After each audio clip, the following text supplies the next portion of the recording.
शांति। ओम शांति। ओम शांति। ओम शांति। आज 27/7/2024 यानी 27 जुलाई 2024। आज बाबा ने मीठी मधुर मुरली में बताया कि तुम बच्चों को कैसा बनना है। बाप समान रहम दिल और कल्याणकारी बनना है। बाप कौन है? क्षमा का, रहम का सागर है। तो हम बच्चों को भी ऐसा बनना है। हम तो क्या कहते हैं कि हम क्षमा नहीं करेंगे, है ना, लेकिन परम पिता शिव परमात्मा अपने बच्चों को क्षमा कर देता है। तो हमें कैसे बनना है? कल्याणकारी बनना है। और साथ ही साथ बाबा ने बताया कि हमें खुद भी पुरुषार्थ करना है और दूसरों को भी कराना है। बाप हमें समझदार बना रहे हैं। बाबा ने कहा कि ये जो तुम पढ़ाई पढ़ रहे हो, कौन सी पढ़ाई पढ़ रहे हो? राजयोग की जो पढ़ाई पढ़ रहे हो, इसमें अपनी चेकिंग स्वयं करनी है। खुद की खुद चेकिंग कर सकते हो कि तुम्हारा पुरुषार्थ कैसा है। फर्स्ट क्लास है, सेकंड क्लास है, थर्ड क्लास है, कैसा है। साथ ही बाबा ने बताया कि पवित्रता का विशेष ध्यान रखना है, अपने को बंधन मुक्त बनाना है।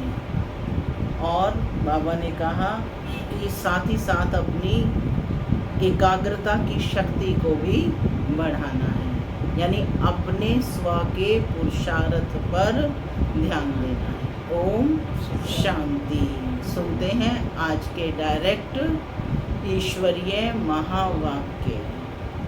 बाबा कहते मीठे बच्चे। क्या कहा बाबा ने? मीठे बच्चे बाप समान रहम दिल और कल्याणकारी बनो। बाप समान रहम दिल और कल्याणकारी बनो। समझदार वह जो खुद भी पुरुषार्थ करे और दूसरों को भी कराए। आज की मुरली से प्रश्न है, तुम बच्चे अपनी पढ़ाई से कौन सी चेकिंग कर सकते हो? तुम बच्चे अपनी पढ़ाई से कौन सी चेकिंग कर सकते हो कि तुम्हारा पुरुषार्थ क्या है? क्या कैसे कर सकते हो बताओ?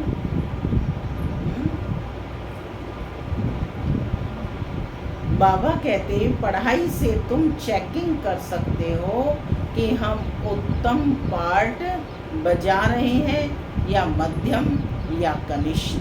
सबसे उत्तम पाठ उनका कहेंगे जो दूसरों को भी उत्तम बनाते हैं, अर्थात सर्विस कर ब्राह्मणों की वृद्धि करते हैं। तुम्हारा पुरुषार्थ है पुरानी जुत्ती उतार नई जुत्ती लेने का। ये शरीर को जुत्ती कहा गया है। जब आत्मा पवित्र बने तब उसे नई पवित्र जुत्ती यानी शरीर मिले। ओम शांति। माना मैं आत्मा शांत स्वरूप हूँ, शांति मेरा स्वधर्म है। बाबा कहते मीठे बच्चे अब घर वापस जाना है। ओम शांति। बच्चे दो तरफ से कमाई कर रहे हैं। एक तरफ है याद की यात्रा से कमाई और दूसरी तरफ है 84 के चक्र के ज्ञान का सिमरण करने से कमाई। कौन कौन सी दो कमाई बताई? एक याद की यात्रा से कमाई, दूसरा 84 का जो चक्र है उसका सिमरण करने से कमाई। ये 84 जन्मों में हमने कब कितने कैसे कैसे जन्म लिए। कब आत्मा सर्वगुण संपन्न थी, है ना, 16 कला संपूर्ण थी, कब 14 कला थी, कब 12 कला, कब 8 कला, तो कब 9 कला, है ना, कोई कला नहीं। और फिर से बाबा क्या बना रहे हैं? हीरे तुल्य, है ना। तो बाबा कहते हैं कि दूसरी तरफ है 84 के चक्र के ज्ञान का सिमरण करने से कमाई। 84 का चक्र सबको आता है ना, 84 जन्म की कहानी है। इसको कहा जाता है डबल आमंदनी, है ना। आज भी कहते हैं ना कि डबल आमंदनी करें। और अज्ञान काल में होती है अल्पकाल क्षण भंगुर सिंगल आमंदनी। यह तुम्हारे याद की यात्रा की आमंदनी बाबा कहते बहुत बड़ी है। आयु भी बड़ी हो जाती है इस याद की यात्रा से, क्योंकि श्वास गति धीमे चलती है तो आयु भी बड़ी हो जाती है। पवित्र भी बनते हो, सभी दुखों से छूट जाते हो। बहुत बड़ी आमंदनी है। सतयुग में आयु भी बड़ी हो जाती है, दुख का नाम ही नहीं, क्योंकि वहाँ रावण का राज्य ही नहीं। अज्ञान काल में पढ़ाई का अल्पकाल का सुख रहता है, माने एक ही जन्म का सुख रहता है। और दूसरा पढ़ाई का सुख शास्त्र पढ़ने वालों को मिलता है, उनसे फॉलोअर्स को कुछ फायदा नहीं। फॉलोअर्स तो है भी नहीं, क्योंकि वह तो ना ड्रेस आदि बदलते हैं ना घर बार छोड़ते, तो फॉलोअर्स कैसे कह सकते हैं, है ना भाई। जो गुरु गोसाई सन्यासी हैं, उनके जो फॉलोअर्स हैं वो उनका अनुकरण तो नहीं करते, जो उन्होंने पवित्रता धारण की, घर बार छोड़ा, है ना, अपना वेशभूषा सब बदली की, वह तो नहीं करते ना। लेकिन यहाँ तो बाप आकर के आप समान बनाते हैं। आप समान बनाना माना निराकारी बनाना। बाप भी आत्मा है तो कहता बच्चे तुम भी आत्मा हो। आत्मा का ही अभ्यास पक्का करना है, इस शरीर रूपी जुत्ती को भूलना है। तो बाबा कहते कि फॉलोअर्स तो है भी नहीं, क्योंकि वह न तो ड्रेस आदि बदलते हैं न घर बार छोड़ते हैं। तो बाबा पूछ रहे हैं कि वो फॉलोअर्स कैसे कह सकते हैं। वहाँ तो शांति पवित्रता सब है, यहाँ अपवित्रता के कारण घर घर में कितनी अशांति होती है। तुमको अब मत मिलती है ईश्वर की। कौन सी मत मिली है? ईश्वर की। अभी तुम अपने बाप को याद करो, अपने को ईश्वरीय गवर्नमेंट समझो, परंतु तुम हो गुप्त। दिल में कितनी खुशी होनी चाहिए कि अभी हम हैं श्रीमत पर। किस पर चल रहे हैं? बाप की श्रीमत पर। उनकी शक्ति से सतो प्रधान बन रहे हैं। यहाँ तो कोई राज्य भाग्य लेना नहीं है, हमारा राज्य भाग्य होता ही है नई दुनिया में। कहाँ होगा राज्य भाग्य? नई दुनिया माना सतयुग में, स्वर्ग में। अभी उसका मालूम पड़ा है कि नई दुनिया क्या है, उसका अब मालूम पड़ा है। इन लक्ष्मी नारायण ने के 84 जन्मों की कहानी तुम बता सकते हो।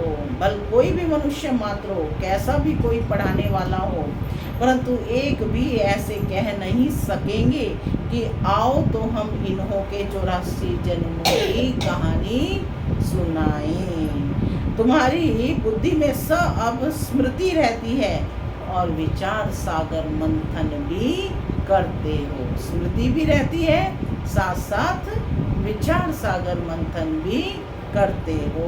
अब तुम हो ज्ञान सूर्यवंशी। कौन हो?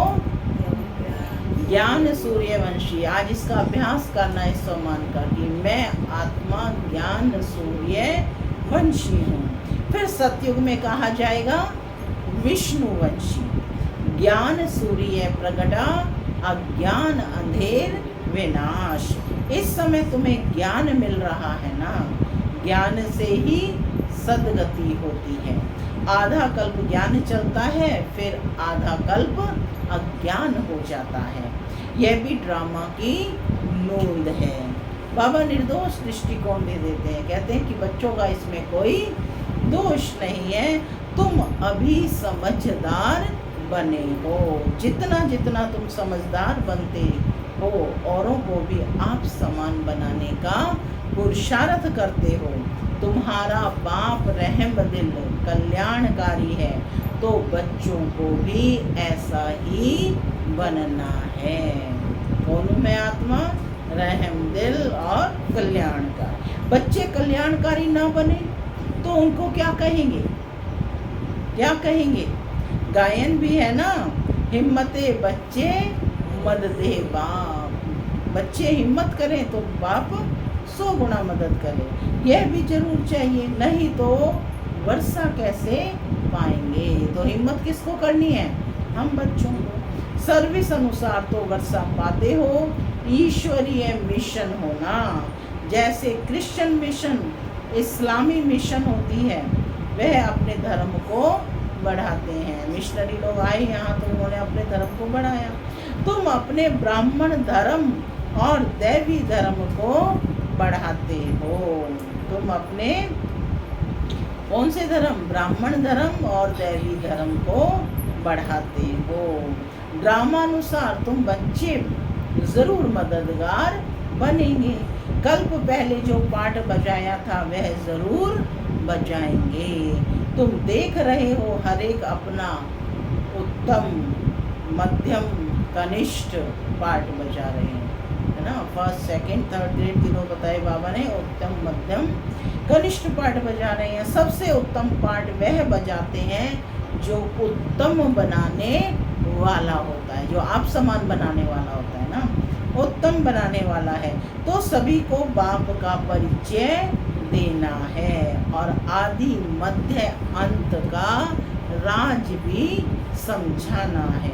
ऋषि मुनि आदि भी नेति नेति कहते गए और फिर कह देते हैं कि ईश्वर सर्वव्यापी है और कुछ नहीं जानते। ड्रामानुसार आत्मा की बुद्धि भी तमो प्रधान बन जाती है। माने जो ईश्वर की इतनी गिलानी करते हैं तो बाबा कहते हैं ड्रामा प्लान अनुसार क्या बन जाती है? आत्मा भी तमो प्रधान बन जाती है। शरीर की बुद्धि नहीं कहेंगे, शरीर में तो नहीं है ना बुद्धि। बुद्धि तो किसकी फैकल्टी है? आत्मा की। आत्मा में ही मन बुद्धि है। ये अच्छी रीति समझकर और फिर बच्चों को चिंतन करना है, फिर समझाना होता है। वो लोग शास्त्र आदि सुनाने के लिए कितने दुकान निकाल बैठे हैं। तुम्हारी भी दुकान है, बड़े बड़े शहरों में बड़े दुकान चाहिए। बच्चे जो तीखे होते हैं उनके पास खजाना बहुत रहता है। आज बाबा अभी थोड़ी दिन मुरली में आया ना कि तुम कौन हो? व्यापारी हो, है ना।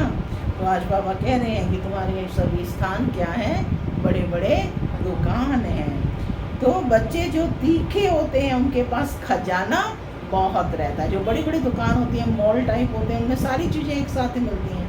तो बाबा कहते जो बड़े होशियार बच्चे होते हैं उनके पास बहुत खजाना रहता है। इतना खजाना नहीं है तो कि कोई को दे भी नहीं सकते हैं। पूछ रहे हैं बाबा क्या तुम्हारे पास इतना खजाना नहीं है कि कोई को दे भी नहीं सकते हैं? है खजाना?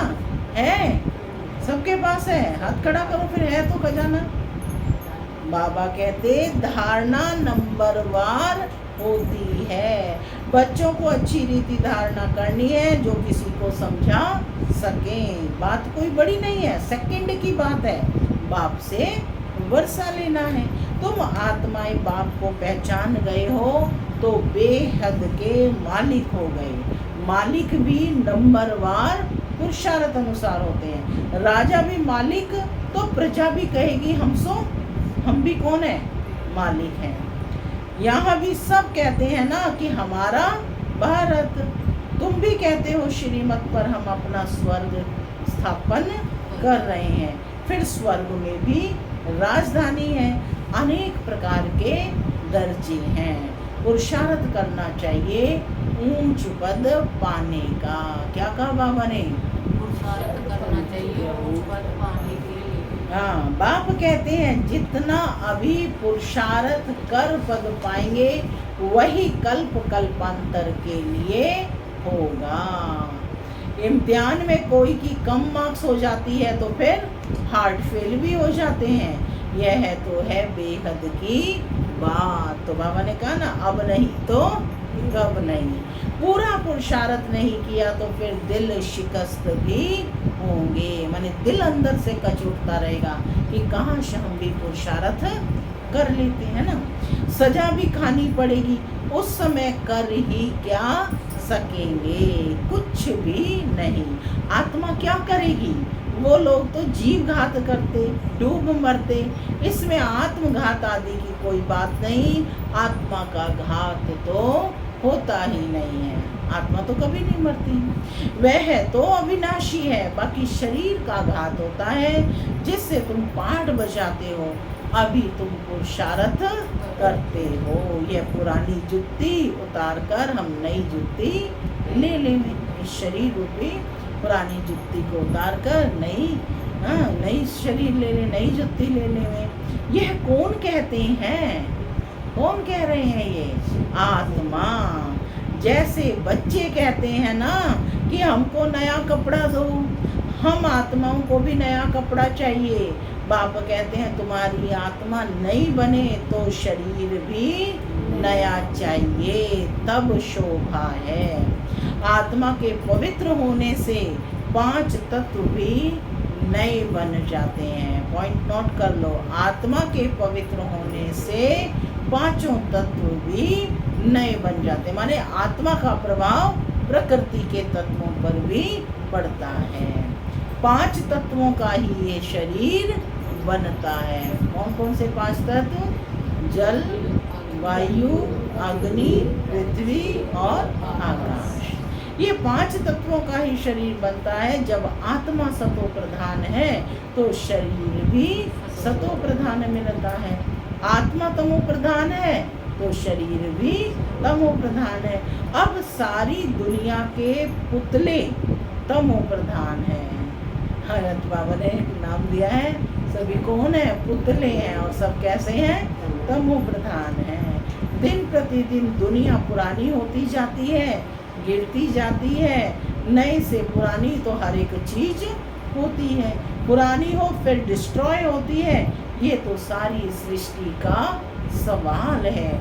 नई दुनिया को सतयुग और पुरानी दुनिया को कलयुग कहा जाता है। बाकी संगम युग का तो किसी को भी पता नहीं है। तुम ही जानते हो ये पुरानी दुनिया अब बदलनी है। अब बेहद का बाप, जो बाप, टीचर, गुरु, उनका फरमान है। क्या फरमान है? पावन बनो। क्या फरमान है बाप का? हाँ, जो बेहद का बाप भी है, टीचर भी है, गुरु है, उनका फरमान है कि पावन बनो। काम जो महाशत्रु है उन पर जीत पहन जगत जीत बनो। जगत जीत अर्थात विष्णु वंशी बनो। बात एक ही है। इन अक्षरों का अर्थ तुम बच्चे अब जानते हो। बच्चे जानते हैं कि हमको पढ़ाने वाला है पहले तो ये पक्का निश्चय चाहिए कि हमको पढ़ाने वाला कौन है? शिव बाबा, है ना। बच्चा बड़ा होता है तो बाप को याद करना पड़े, फिर टीचर को, फिर गुरु को याद करना पड़े। भिन्न भिन्न समय पर तीनों को याद करेंगे। यहाँ तो तुमको तीनों ही इकट्ठे एक ही टाइम मिले हैं। बाप, टीचर, गुरु एक ही है।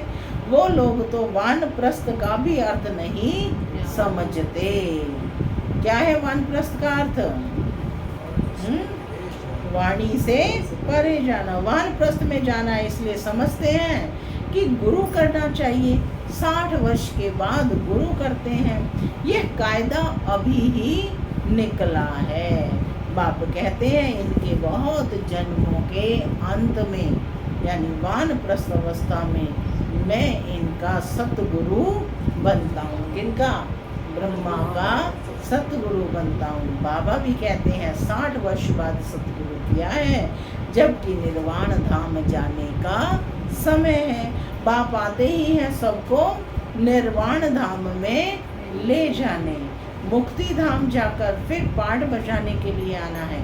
वानप्रस्थ अवस्था तो बहुतों की होती है, फिर गुरु करते हैं। आजकल तो छोटा बच्चा हुआ उनको भी गुरु करा देते हैं, फिर गुरु को दक्षिणा मिल जाएगी।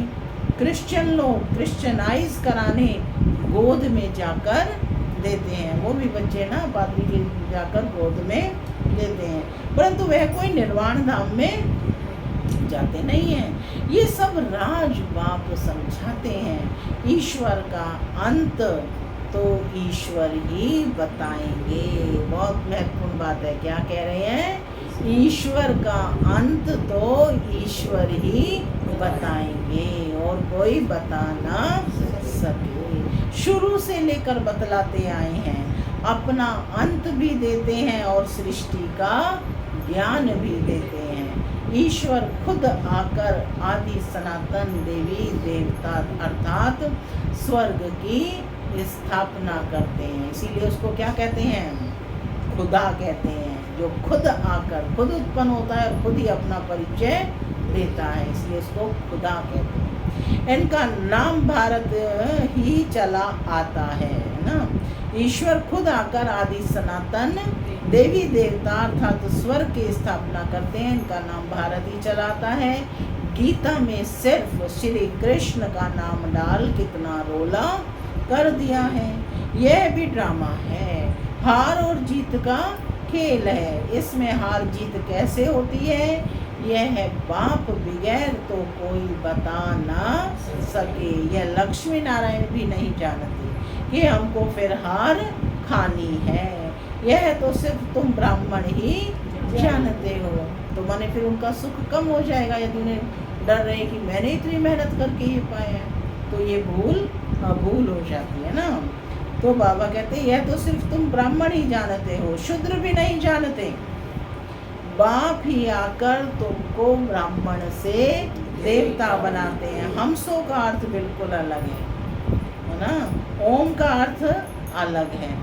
हमसों का अर्थ क्या बताया? हम आत्मा ही शूद्र से ब्राह्मण और ब्राह्मण से देवता और देवता से क्षत्रिय, क्षत्रिय सो वैश्य, वैश्य सो शूद्र, शूद्र सो ब्राह्मण, ब्राह्मण सो फरिश्ता, फरिश्ता सो हम ही बनते हैं। इसे ही कल आया था ना मुरली में, बाजोली का खेल कहते हैं। इसी तरह से ओम का अर्थ भी बिल्कुल अलग। ओम माना मैं आत्मा हूँ, है ना। और ओम माना परमात्मा, परमात्मा भी एक आत्मा है। और ओम माना सारे विश्व के बच्चे भी कौन है? आत्माएं हैं। तो बाबा कहते हैं ओम का अर्थ अलग है। ओम माना आत्मा। मनुष्य तो बगैर अर्थ जो आया सो कह देते हैं। अभी तुम जानते हो कि कैसे नीचे गिरते फिर चढ़ते हैं। ये ज्ञान अभी तुम बच्चों को मिलता है। ड्रामा अनुसार फिर कल्प बाद बाप ही आकर बताएंगे। जो भी धर्म स्थापक है वह आकर फिर अपना अपना समय पर अपना धर्म स्थापन करेंगे। नंबरवार पुरुषार्थ अनुसार नहीं कहेंगे, नंबरवार समय अनुसार। जब उनका समय होगा, द्वापर से उनका पार्ट है तो उस समय आकर, तो इसीलिए समय क्या यूज किया है? समय अनुसार। नंबरवार समय अनुसार आकर अपना अपना धर्म स्थापन करते हैं। यह एक बाप ही समझाते हैं कि मैं कैसे ब्राह्मण फिर सूर्यवंशी चंद्रवंशी डिनाइस्टी स्थापन करता हूँ। अभी तुम हो ज्ञान सूर्यवंशी जो फिर बनते हैं विष्णुवंशी।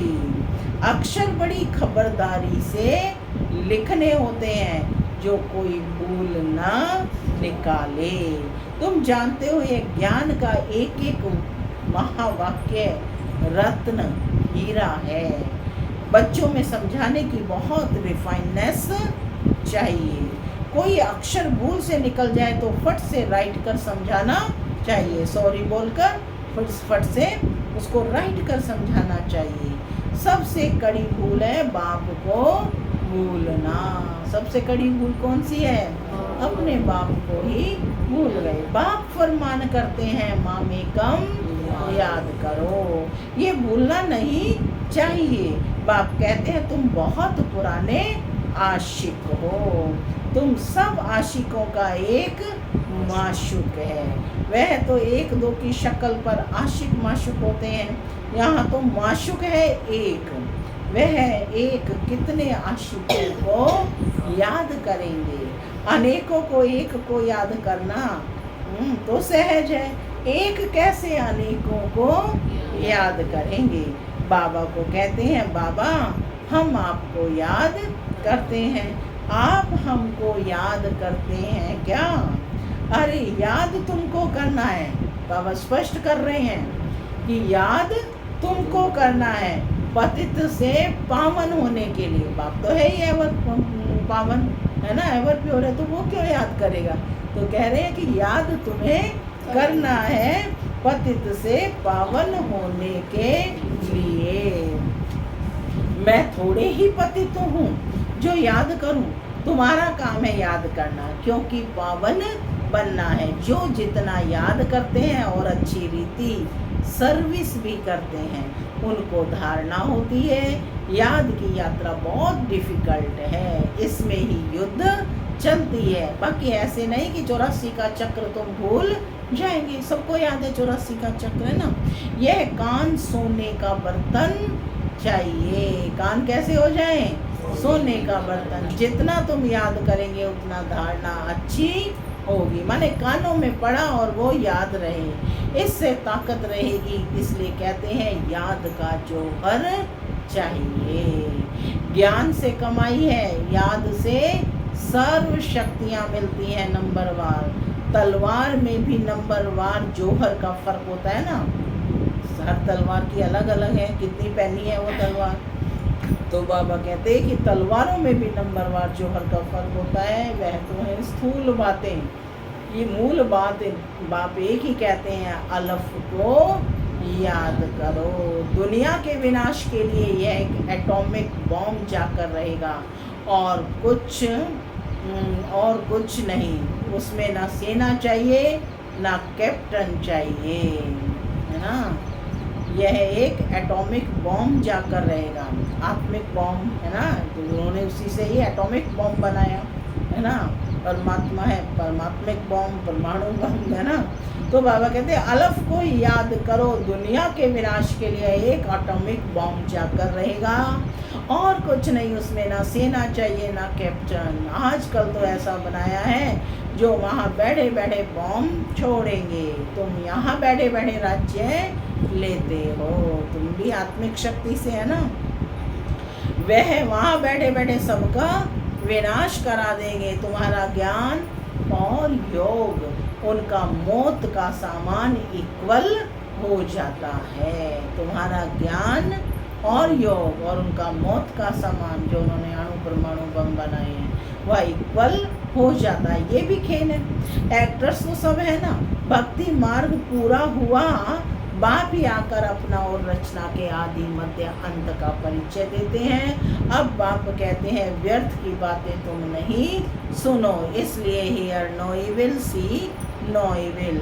इसका चित्र बनाया है, चित्र बनाया है ना, जिसमें दिखाया है कि बुरा ना देखो, बुरा ना सुनो, बुरा ना बोलो, बुरा ना करो, बुरा ना सोचो। आगे बंदर का बनाते थे, अब मनुष्य का बनाते हैं, क्योंकि सूरत मनुष्य की है परंतु सीरत बंदर जैसी है, इसलिए भेंट करते हैं। अभी तुम किसकी सेना हो, अभी तुम किसकी सेना हो, शिव बाबा की। बंदर से तुमको मंदिर लायक बना रहे हैं, कहाँ की बात कहाँ ले गए हैं। बंदर कोई पुल आदि बांध सकता है क्या, विचारणीय प्रश्न है। ये सब है दंत कथाएं। कभी भी कोई पूछे शास्त्रों को तुम मानते हो, बोलो वाह, ऐसा कौन सा होगा जो शास्त्रों को नहीं मानेगा। हम सबसे जास्ती मानते हैं, तुम भी इतना नहीं पढ़ते हो जितना हम पढ़ते हैं। आधा कल्प हमने पढ़े हैं। स्वर्ग में शास्त्र भक्ति में कोई चीज नहीं होती, स्वर्ग में शास्त्र आदि जो भी भक्ति की चीज है कोई नहीं होती। कितना सहज कर बाप समझाते हैं, फिर भी आप समान बना नहीं सकते हैं। बच्चों आदि के बंधन के कारण कहाँ निकल नहीं सकते हैं, यह भी ड्रामा ही कहेंगे। बाप कहते हैं हफ्ता 15 दिन कोर्स ले, फिर आप सामान बनाने लग जाना चाहिए। जो बड़े बड़े शहर हैं कैपिटल में घेराव डालना चाहिए, तो फिर उनका आवाज़ निकलेगा। बड़े आदमी बगैर कोई आवाज़ निकल ना सकें, जोर से घेराव डालो फिर बहुत आएंगे। बाप के डायरेक्शन मिलते हैं ना कि कैसे सेवाएं करनी है, तो बाबा ने कहा घेराव डालो तो बड़ी बड़ी आत्माएं भी निकलेंगी। बाप के डायरेक्शन मिलते हैं ना। अच्छा, मीठे मीठे सिके लदे बच्चों प्रति माता पिता दादा का याद प्यार और गुड मॉर्निंग। रूहानी बाप की रूहानी बच्चों को नमस्ते। हम रूहानी बच्चों की रूहानी माता पिता दादा को याद प्यार गुड मॉर्निंग और नमस्ते नमस्ते। सदा रहो हंसते बनो फरिश्ते। धारणा के लिए मुख्य सार पहला, ज्ञान और योग से अपनी बुद्धि को रिफाइन बनाना है। बाप को भूलने की भूल कभी भी नहीं करनी है। आशिक बन माशुक को याद करना है। दूसरा, बंधन मुक्त बन आप समान बनाने की सेवा करनी है। ऊंच पद पाने का पुरुषार्थ करना है। पुरुषार्थ में कभी दिल शिकस्त नहीं बनना है। आज का वरदान है, 1 मिनट की एकाग्र स्थिति द्वारा शक्तिशाली अनुभव कराने वाली एकांतवासी भव।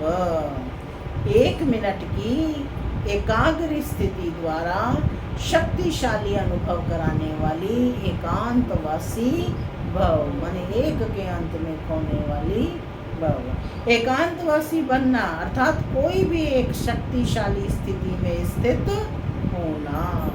चाहे बीज रूप स्थिति में स्थित हो जाओ, चाहे लाइट माइट हाउस की स्थिति में स्थित हो, विश्व को लाइट माइट दो। चाहे फरिश्तेपन की स्थिति द्वारा औरों को अव्यक्त स्थिति का अनुभव कराओ। 1 सेकंड व 1 मिनट में भी अगर इस स्थिति में एकाग्र हो स्थित हो जाओ तो स्वयं को और अन्य आत्माओं को बहुत लाभ दे सकते हैं। सिर्फ इसकी प्रैक्टिस चाहिए। स्लोगन है, ब्रह्मचारी वह है, ब्रह्मचारी नहीं ब्रह्मचारी, यानी ब्रह्मा के आचरण पर चलने वाले। ब्रह्मचारी वह है जिसके हर संकल्प हर बोल में पवित्रता का वाइब्रेशन समाया हुआ है। ओम शांति।